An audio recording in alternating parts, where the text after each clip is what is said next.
여러분은 오늘 집에 들어가기 전에 차 안에서 시동을 끄고 잠깐 멈춰본 적 있으신가요? 누구보다 열심히 살고 있는데 이상하게 집에는 항상 늦고 가족을 위해 달린다고 믿었는데 어느 순간 그 가족의 하루에 내가 빠져 있다는 걸 느낀 적은 없으신가요? 오늘 들려드릴 이야기는 실패한 가장의 이야기가 아닙니다. 오히려 너무 성실해서 멈추지 못했던 한 남자의 이야기입니다. 그가 처음으로 시동을 끄게 된 날의 이야기, 지금 시작합니다. 그날도 새벽 6시쯤이었어요. 알람이 울리기 전에 눈이 떠졌고 그대로 천장을 한번 보고 시계를 한번 보고 아무 일도 없다는 듯 몸을 일으켰죠. 현관으로 나가 문을 여는 순간 발이 멈췄습니다. 택배 상자가 4개나 쌓여 있었거든요. 맨 위 상자에는 로고가 크게 찍혀 있었어요. 아내가 요즘 자주 들고 다니던 브랜드. 옆에 놓인 상자는 아이 옷이었고 그 아래엔 생활용품 박스가 눌려 있었습니다. 나는 신발을 신은 채로 상자들을 내려다봤어요. 그리고 아무 생각 없이, 정말 아무 생각 없이 신발 끝으로 상자 하나를 옆으로 밀었습니다. 문이 열릴 만큼만요. 그 소리가 생각보다 컸어요. 종이와 바닥이 긁히는 소리. 그때 휴대폰이 울렸습니다. 카드 알림, 이번 달 이용 금액 한도 80% 사용. 알림을 내리기도 전에 또 울렸어요. 학원 앱 결제 완료, 영어, 수학, 놀이체육. 그 다음은 아내 톡이었습니다. 오늘 10시 필라테스야. 12시는 공방. 저녁엔 친구들 만나. 마지막으로 회사 단톡이 올라왔죠. 대표님, 오늘 7시 거래처 확정됐습니다. 대표님, 지난주 클레임 건도 오늘 처리해야 합니다. 확인 부탁드립니다. 확인이라는 말이 단톡방에 연달아 찍혔어요. 마치 내가 거기 없으면 대화가 멈춘다는 신호처럼요. 나는 식탁 끝에 있던 태블릿을 켰습니다. 캘린더를 열었고 오늘 날짜를 눌렀어요. 아침부터 밤까지 색깔이 빼곡했어요. 빈칸은 딱 하나, 저녁 8시쯤. 손가락을 그 칸에 올렸습니다. 가족 저녁이라고 쓰려고 했어요. 갖가지 적혔다가 잠깐 멈췄죠. 그 사이에 단톡 알림이 또 떴습니다. 대표님, 거래처 쪽에서 대표님 직접 보고 싶다고 합니다. 나는 가를 지웠고 그 자리에 거래처 미팅이라고 적었습니다. 체크 표시까지 눌렀어요. 그제야 숨을 한번 쉬었습니다. 냉장고 문에 아이가 그린 그림이 붙어 있었어요. 집이 있고 엄마랑 아이 둘이 손을 잡고 있었죠. 사람 얼굴은 동그랗게 웃고 있었고 위에는 날짜가 적혀 있었어요. 나는 그림을 떼지 않았고 오래 보지도 않았어요. 그냥 냉장고 문을 닫았습니다. 문이 닫히는 소리가 생각보다 또렷했어요. 그날 밤 집에 도착했을 땐 11시가 넘었어요. 엘리베이터 안에서 넥타이를 풀었고 현관 앞에서 한 번 더 숨을 고른 뒤 비밀번호를 눌렀습니다. 문이 열렸는데 집이 어두웠어요. 거실 불은 꺼져 있었고 TV도 조용했습니다. 그런데 소파 쪽에 불빛이 하나 있었어요. 휴대폰 화면. 아내가 앉아 있었습니다. 기다리고 있었다는 건 묻지 않아도 알 수 있었어요. 나는 신발을 벗으며 말했습니다. 아직 안 잤어? 아내는 대답하지 않고 휴대폰 화면을 끄더니 나를 봤어요. 그리고 말했죠. 요즘 너무 집에 없는 거 아니야? 그 질문을 듣자마자 나는 잠깐 멈췄어요. 가방을 내려놓다가 다시 들어올렸다가 결국 바닥에 두었습니다. 일이 좀 있어. 아내가 고개를 기울였습니다. 사장이 왜 직원보다 더 일찍 나가고 더 늦게 들어와? 나는 주방으로 걸어가 컵을 꺼냈어요. 물은 반쯤만 따랐고 단숨에 마셨습니다. 대표는 책임져야지. 컵을 싱크대에 내려놓는 소리가 컸어요. 의도한 건 아니었는데 유난히 울렸죠. 아내가 소파에서 일어났습니다. 어둠 속에서 걸어나오는 발소리가 또렷했어요. 책임이 이거야? 뭐? 애들이 아빠 언제 오냐고 물어. 나는 뭐라고 말해야 해? 나는 잠깐 말이 막혔어요. 그래도 입을 열었습니다. 지금은 좀 중요한 시기야. 아내가 웃었습니다. 웃었는데 그 웃음이 너무 빨리 사라졌어요. 그럼 나는? 당신은? 나는 남편이 필요해. 애들도 아빠가 필요하고. 그 말을 듣는 순간 머릿속에서 여러 문장이 지나갔어요. 설명, 변명, 계산. 하지만 나는 그중 아무것도 꺼내지 않았습니다. 내일 얘기하자. 아내가 나를 한참 보다가 말했습니다. 당신은 맨날 내일이야. 나는 대답하지 않았어요. 서재로 들어가 문을 닫았습니다. 잠그는 소리가 또렷하게 들렸죠. 문 너머에서 아내가 한번 크게 숨을 쉬는 소리가 들렸어요. 그 다음엔 아무 소리도 나지 않았습니다. 다음 날 아침 출근길에 늘 지나던 편의점 앞에서 차를 잠깐 세웠어요. 신호에 걸린 것도 아닌데 그냥 그 앞에 멈췄습니다. 자동문이 열리며 띵동 소리가 났어요. 누군가 들어갔나 봤죠. 그 소리를 듣는 순간 기억 하나가 아주 또렷하게 떠올랐습니다. 아내가 임신했을 때였어요. 둘 다 학생이었고 돈이 없던 때.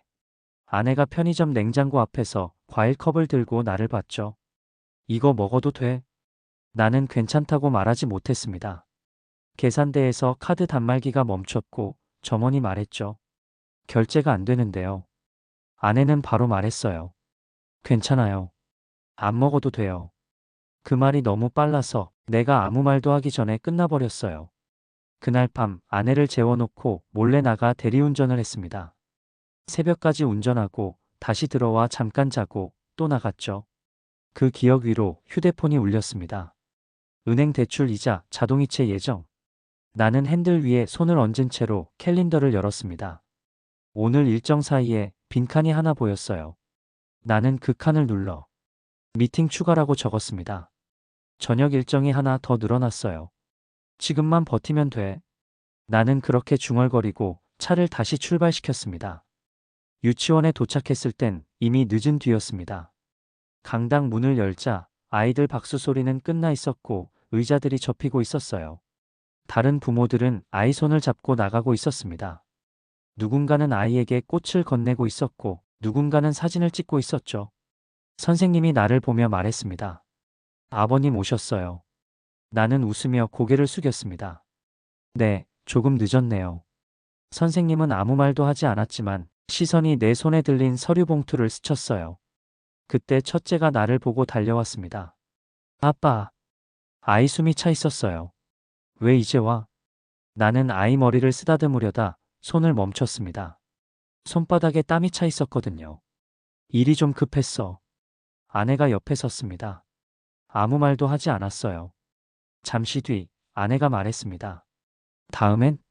나는 대답 대신 웃었습니다. 다음엔 꼭 올게. 아내는 고개를 끄덕이지 않았어요. 아이 손을 잡으려는 순간 아이가 자연스럽게 손을 뺐습니다. 그리고 엄마 손을 잡았죠. 그 장면이 이상하게 오래 남았습니다. 강당을 나서며 문이 닫히는 소리가 또렷하게 들렸어요. 그날 밤 집에 들어왔을 때 거실 불은 켜져 있었습니다. 아내는 식탁 앞에 앉아 있었고 식탁 위에는 종이들이 펼쳐져 있었어요. 고지서, 학원 안내문, 카드 명세서. 정리된 상태는 아니었지만 일부러 흐트러뜨린 것 같지도 않았습니다. 그냥 그대로 두면 이렇게 보일 수밖에 없는 풍경이었죠. 나는 가방을 내려놓으며 말했습니다. 왜 앉아? 아내는 나를 보지 않고 말했어요. 이거 좀 봐. 나는 식탁으로 다가갔습니다. 아내가 고개를 들었습니다. 그럼 일을 줄일 거야? 말투는 차분했어요. 그래서 더 무서웠습니다. 지금 아파트 팔고 더 작은 데로 이사 갈 거야? 내가 다니는 학원 끊고 도우미도 끊고 아이들 옷도 지금처럼 못 사주고. 나는 숨을 들이마셨습니다. 그 질문들이 이미 답을 알고 있다는 걸 느꼈거든요. 현실적으로. 아내가 말을 끊었습니다. 현실 얘기 말고 그냥 당신은 뭘 선택할 건지 말해. 나는 휴대폰을 꺼냈습니다. 의도한 건 아니었는데 손이 먼저 움직였어요. 가게 앱을 켰고 결제 내역이 화면에 가득 떴습니다. 봐. 이거 다 한 달에 나가는 거야. 나는 손가락으로 항목을 하나씩 짚었습니다. 학원, 도우미, 보험, 관리비, 카드가. 아내는 화면을 보고 있었지만 그 시선은 숫자를 보는 것 같지 않았습니다. 이거 끊으면 당장 티나. 아이들 생활도 바뀌고 당신 생활도 바뀌어. 아내가 고개를 들었습니다. 그래서 나는 뭐야? 그 질문 앞에서 나는 잠깐 말문이 막혔습니다. 나는 그냥 당신이 좀 일찍 들어와서 애들이랑 저녁이나 같이 먹었으면 좋겠어. 나는 휴대폰 화면을 다시 내 쪽으로 돌렸습니다. 자동으로 화면이 어두워졌고 잠금 화면이 떴어요. 조금만 더 버티자. 그 말이 입 밖으로 나왔을 때 나는 이미 선택을 끝낸 상태였습니다. 아내는 아무 말도 하지 않았습니다. 의자를 밀고 일어났고 방으로 들어갔어요. 문이 닫히는 소리가 그날따라 유난히 낮게 울렸습니다. 거래처 근처 식당이었습니다. 룸으로 들어가자마자 거래처 대표가 웃으며 잔을 밀어왔어요. 대표님, 요즘 바쁘시죠? 나는 웃으며 고개를 끄덕였습니다. 먹고 살려면요. 대표가 잔을 채웠습니다. 술이 잔에 부딪히는 소리가 작게 났어요. 한 잔 하셔야죠. 오늘 계약도 있고. 나는 잔을 살짝 밀었습니다. 오늘은 간단히 하시죠. 내일 일정이 좀 있어서요. 대표가 웃었습니다. 웃음소리는 컸는데 눈은 웃지 않았어요. 간단히? 그럼 다음 거는 다른 데 알아봐야겠네. 옆자리에 앉아있던 사람이 웃었습니다. 하하, 대표님 농담도. 그 웃음이 방 안에 퍼졌어요. 나는 웃지 않았습니다. 휴대폰이 진동했습니다. 아내 메시지. 첫째가 계속 아빠 언제 오냐고 물어. 나는 화면을 봤다가 아무 답도 하지 않고 휴대폰을 뒤집어 테이블 위에 놓았습니다. 대표가 다시 잔을 내 쪽으로 밀었습니다. 대표님, 우리 사이에 이런 거 따지면 섭하죠. 나는 잔을 들었습니다. 얼음이 흔들렸고 소리가 났어요. 그리고 잔을 비웠습니다. 대표가 고개를 끄덕였습니다. 역시 대표님은 다르시네. 그 말이 칭찬인지 확인인지 구분되지 않았습니다. 밤 11시가 넘어서 계약은 끝났습니다. 식당을 나서는데 대표가 내 어깨를 툭 쳤어요. 앞으로도 잘 부탁합니다. 나는 고개를 숙였습니다. 집에 도착했을 때 현관 불은 꺼져 있었고 아이들 신발은 가지런히 놓여 있었습니다. 나는 불을 켜지 않았습니다. 주방 불은 켜져 있었습니다. 아내가 싱크대 앞에 서 있었어요. 접시를 씻고 있었고 물소리는 일정했습니다. 또 술이야? 아내는 돌아보지 않고 말했습니다. 거래처야. 일주일에 몇 번인데? 많을 땐 7번. 아내가 접시를 내려놓았습니다. 물소리가 잠깐 멈췄어요. 미쳤어? 나는 가방을 내려놓았습니다. 바닥에 닿는 소리가 꽤 크게 들렸습니다. 이게 다 우리 가족 위해서야. 아내가 천천히 돌아섰습니다. 우리 가족? 그럼 나는 왜 이렇게 외로워? 나는 입을 열었다가 말이 잘 나오지 않았습니다. 지금은 중요한 시기야. 그 중요한 시기가 언제 끝나? 나는 대답하지 못했습니다. 아내가 말을 이었습니다. 나 혼자 애들 데리고 병원 가고, 나 혼자 재우고, 나 혼자 부모 역할 다 하고 있어. 아내의 목소리가 조금씩 떨렸습니다. 당신은 여기 없어. 그 말이 끝나자 주방이 너무 조용해졌습니다. 나는 싱크대로 다가가 수도를 틀었습니다. 물소리가 커졌습니다. 대화를 덮을 만큼. 아내는 나를 한 번 봤고 아무 말 없이 방으로 들어갔습니다. 문이 닫혔고 나는 그 앞에 서 있지 않았습니다. 며칠 뒤 병원에 갔습니다. 의사는 차트를 보며 고개를 저었어요. 이 정도면 입원하셔야 합니다. 나는 의자에 앉아 있었고 휴대폰은 손에 쥔 채였습니다. 요즘 무리하셨죠? 조금. 의사가 나를 봤습니다. 조금이 아닙니다. 그때 휴대폰이 울렸습니다. 거래처 담당자. 대표님, 오늘 오후 미팅 꼭 필요합니다. 나는 화면을 내려놓고 의사를 봤습니다. 오늘 급한 일이 있어서요. 급한 일이 몸보다 급해요? 회사 일입니다. 의사는 한숨을 쉬었습니다. 이 상태로 쓰러지면 회사도 가족도 다 끝이에요. 나는 고개를 끄덕였습니다. 그러고는 책상 위 서류를 봤습니다. 입원 안내서, 동의서, 처방전. 나는 안내서를 밀었습니다. 동의서도 밀었습니다. 처방전만 접어 주머니에 넣었습니다. 약만 주세요. 의사는 더 말하지 않았습니다. 병원 자동문이 열리고 닫혔습니다. 밖 공기가 차가웠어요. 나는 숨을 들이마셨고 그 숨이 끝까지 내려가지 않았습니다. 그날도 나는 멈추지 않았습니다. 그날은 퇴근이 조금 빨랐습니다. 9시가 조금 넘은 시간이었고 집에 불이 켜져 있었어요. 현관에 들어서자 아이 가방이 벽에 걸려 있었습니다. 아내가 미처 정리하지 못한 듯 지퍼가 반쯤 열려 있었죠. 나는 습관처럼 가방을 집어들었습니다. 무거운 것도 아닌데 손목에 힘이 들어갔어요. 안에서 종이 한 장이 떨어졌습니다. 바닥에 내려앉는 소리가 작았어요. 아이 그림이었습니다. 크레파스로 그린 가족 그림.